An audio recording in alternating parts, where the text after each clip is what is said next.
Hello, friends.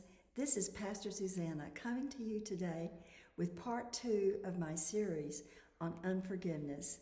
Now we start in Matthew 18:21.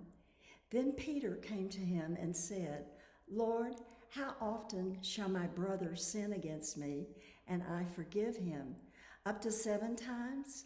And then Jesus said to him, I do not say up to 7 times, but 70 times 70.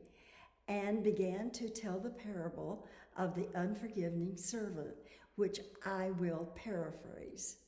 The kingdom of heaven is like unto a certain king who wanted to settle accounts with his servants. Now one came to him with a 10,000 talent debt, and the king was going to sell the servant, his wife, and children if he did not pay.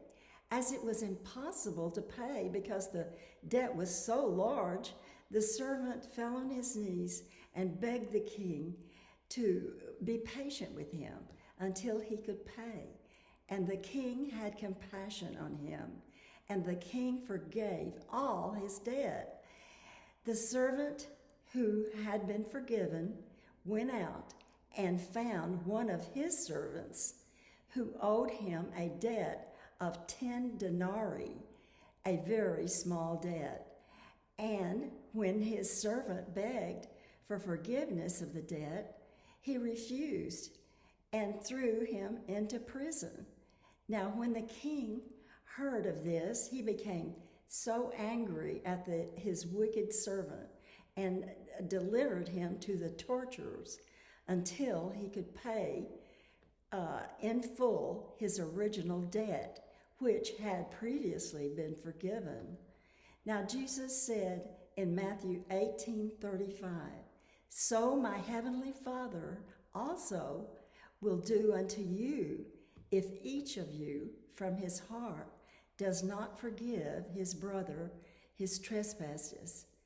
So we see by this verse that it is very important to our Heavenly Father and to Jesus that we forgive in every circumstance and do not harden our hearts against anyone.